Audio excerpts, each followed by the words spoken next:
Today I wanted to do random thoughts today, and I have a couple of things on my mind. The first one would be I talk a lot about voice and having your voice and being able to tell your story, how you want and things of that nature. But and I knew something. There's a couple of things that is not right with it, and I couldn't put. There's one I couldn't put my finger on it, and someone clarified it. I want to say thank you. I watched that, caught it.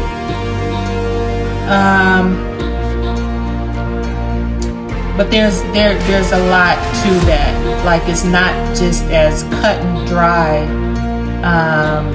as just having your voice, right? And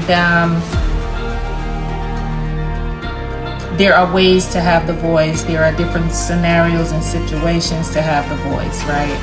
And so,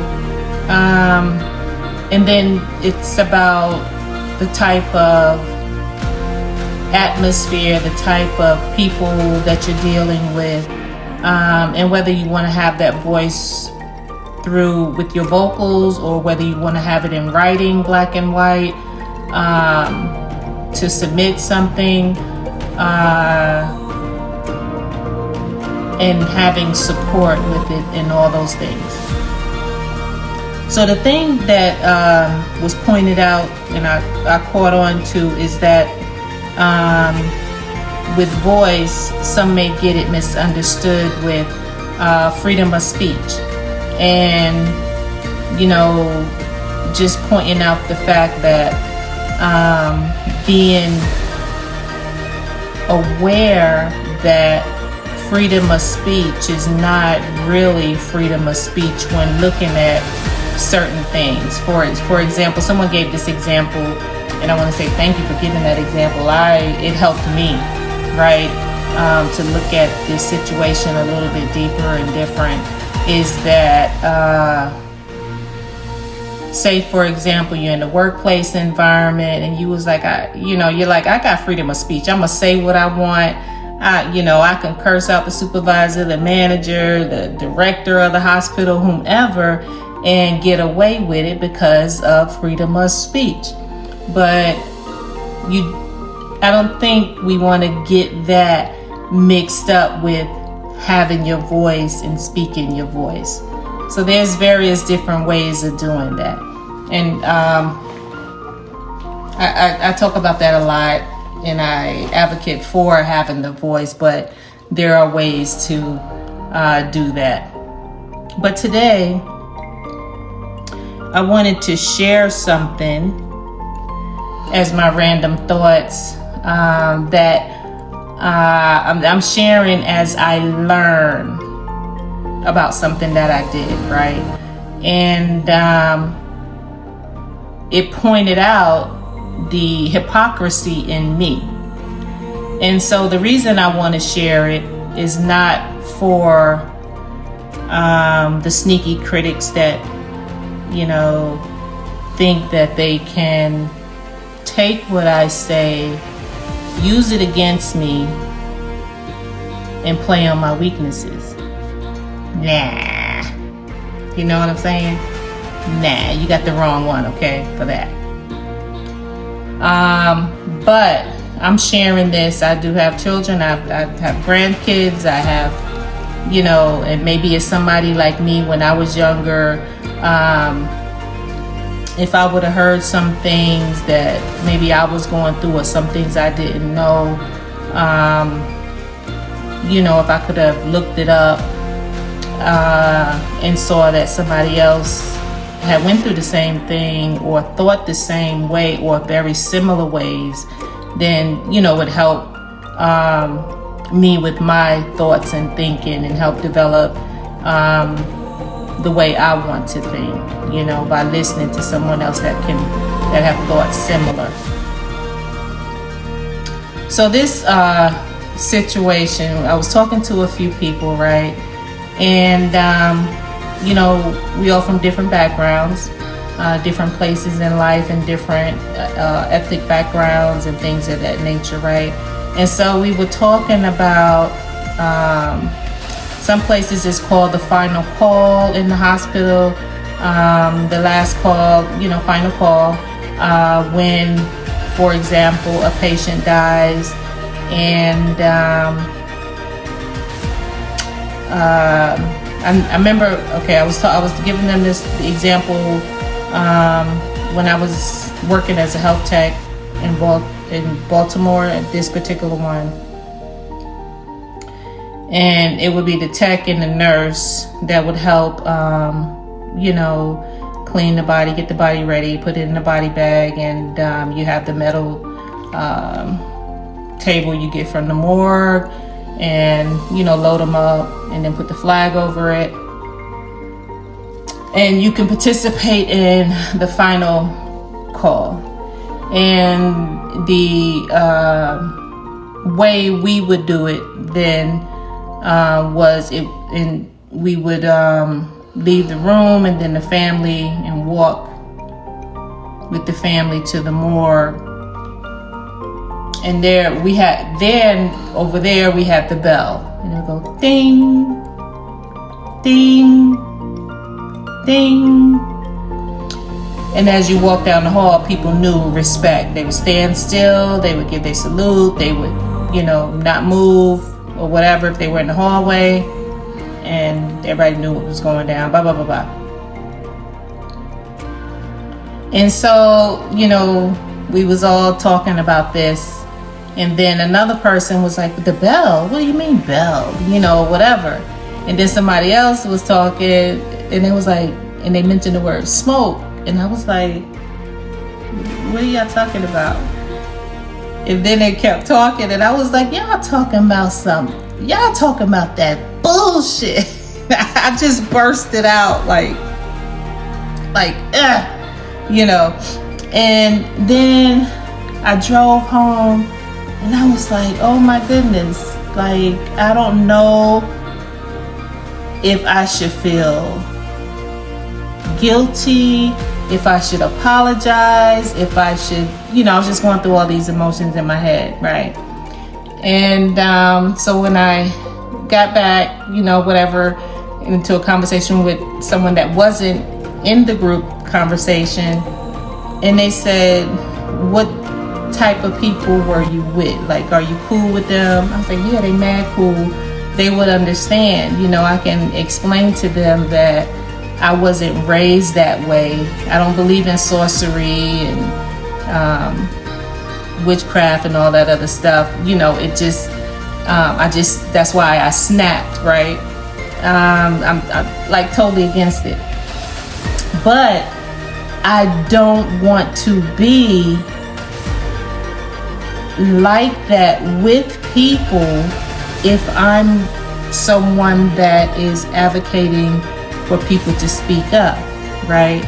And I said the way I came out, and it was like, y'all talking about that bullshit, And then I said the way I came out so strong, it shuts people down, it dismisses them, it devalues them, it just like, I won't be surprised if they never speak again about, something. But, one of the parties I talked to, they was like, yeah, you know how we are, you come at me, I come at you, we chop it up, bap, and then dap, and, we good and go on to the next thing or whatever. I said, I know, but it's wrong of me to have done that. And I'm glad it happened so that I could catch myself. This is another part of communication and, having your voice and stuff. So somebody like me with that type of personality that don't want to change their personality, how am I to have a decent conversation with somebody if I'm not listening to what somebody else say because of my limiting beliefs or the way I was raised, right? And that's the main part I wanted to get out. And I did feel embarrassed and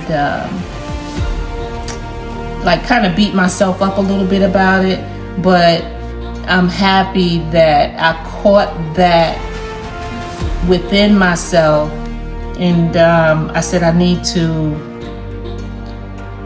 look into that a little bit more.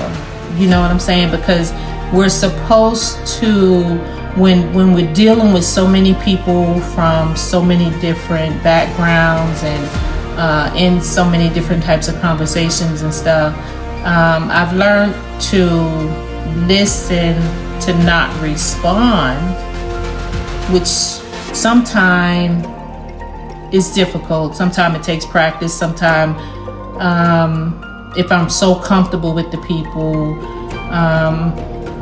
it can come out the wrong way, and you know, I'm not as careful. And so I have something here that I had to type it in, and I was like, I need to you know, educate myself a little bit more on this topic so that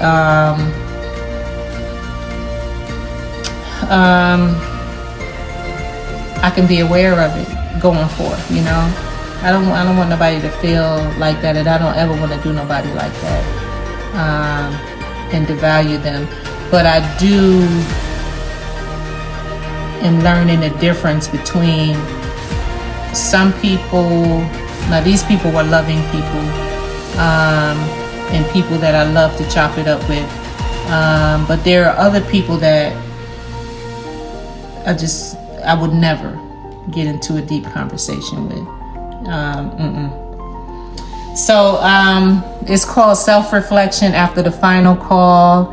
And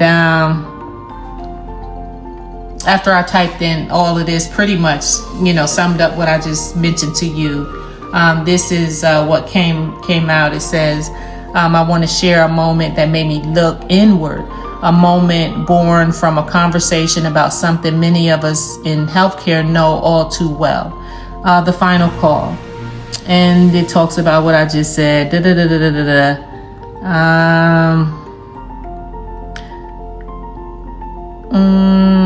So it says, I was talking with a few people about this experience. The conversation shifted. I won't hear all that mess again. The moment made me reflect on how easy it is to divide ourselves, to react instead of listen. I've always encouraged others to speak up, to use their voices, but here I was shutting someone down because of their beliefs didn't match mine. That made me feel so bad. Like, man, I realized that self-reflection, looking inward, matters just as much as speaking out. It's not about agreeing with everything. That's another thing the third party told me. You don't have to agree with people to listen to them and hear their part, or for you to say your part, but about respecting where someone else is coming from. So the world feels divided, and it's easy to go against one another. But taking the time to reflect, help us reconnect. And this is not for everybody, trust me.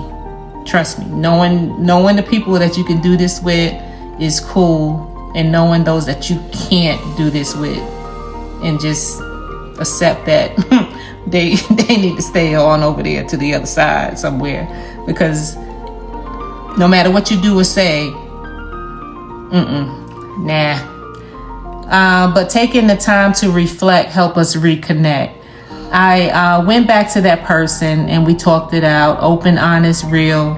We didn't have to agree, but we understood each other better. That's the power of self-reflection. I share this not to tell anyone what to do, but to offer my experience. Sometimes the hardest conversations are the ones that teach us the most about ourselves and each other. That's the truth. That's how I get a lot of my inner stuff, is by talking to people and reflecting, and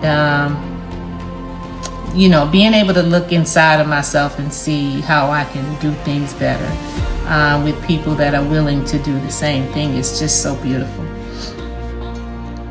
Okay, here's the other part I was talking about earlier. I had watched something when someone was talking about freedom to speak up, when they say not everyone has the freedom to speak up. So understanding the deeper level, this phrase, not everyone has the freedom to speak up, is often misunderstood. It's not simply about voicing your opinion to a supervisor or manager in any manner you choose. Instead, it reflects a much deeper reality, one shaped by power dynamics, workplace culture, and the potential consequences of speaking out. So, speaking up means expressing concerns, ideas, or feedback. But true freedom to do so is shaped by whether you feel safe, respected, and heard. It's not about being arrogant or disrespectful, but about communicating with dignity and professionalism. And sometimes that can be so hard, especially when you gung-ho about what you believe in and what you have been taught. But you don't have to let go of your beliefs, because you're trying to come to common ground and you want to hear their part, and you want them to hear your part, and you want to, either get along in the workplace or, get some policies and procedures changed, things of that nature.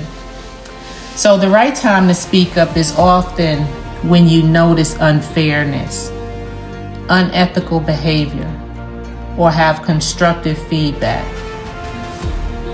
So many people hesitate or remain silent out of fear or retaliation, being misunderstood, or damaging relationships.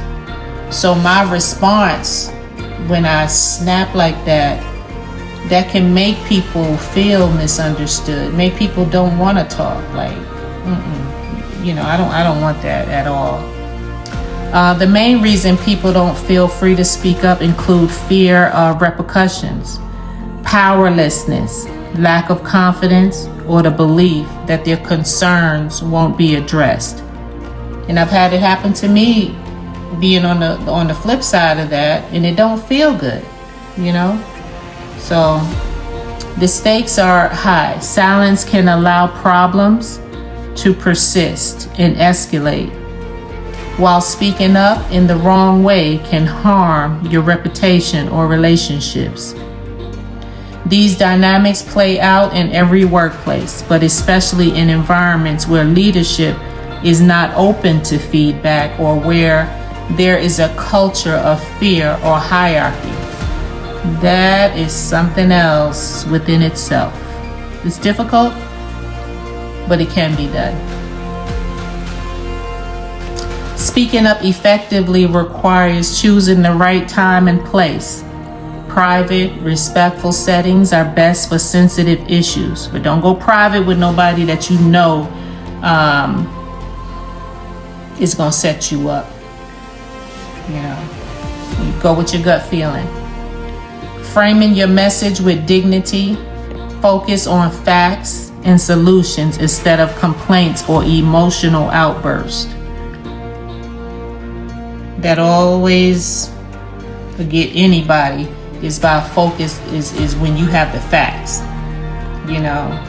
and then those that refuse, there are those, no matter how many facts you have, those are the ones that go over there,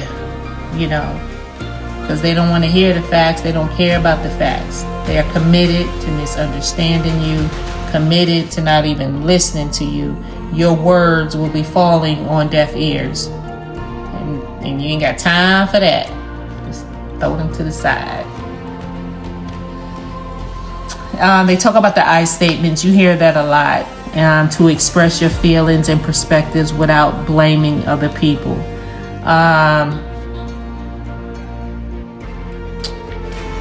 I'm just shaking my head thinking about the difficult people. Like, this don't apply to people that are just totally difficult. You know what I'm saying? Like, Actively listening to others and showing respect for different viewpoints, offering constructive feedback, and when possible, proposing solutions. Trying to avoid arrogance. Confidence is rooted in self-trust and respect for others, while arrogance signals superiority and shuts down dialogue. Right? So supervisors and managers should actively invite feedback, listen without judgment, and demonstrate that input is valued and acted upon. But again, sometimes that doesn't happen, and you have to weigh your options, whether you want to stay, whether you want to go, whether you want to try, whether you don't want to try. So organizations can provide clear channels for reporting concerns, like the Freedom to Speak Up Guardians. I never heard of that. Wow. Ensuring confidentiality and protection from retaliation. Blah, blah, blah, blah. Talks about training, support, blah, blah, blah. And that's it. I just wanted to bring that about, and I'm glad actually that happened, which can, slow me down, slow your roll, and listen is what I'm telling myself,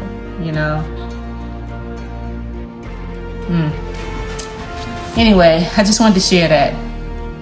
Later.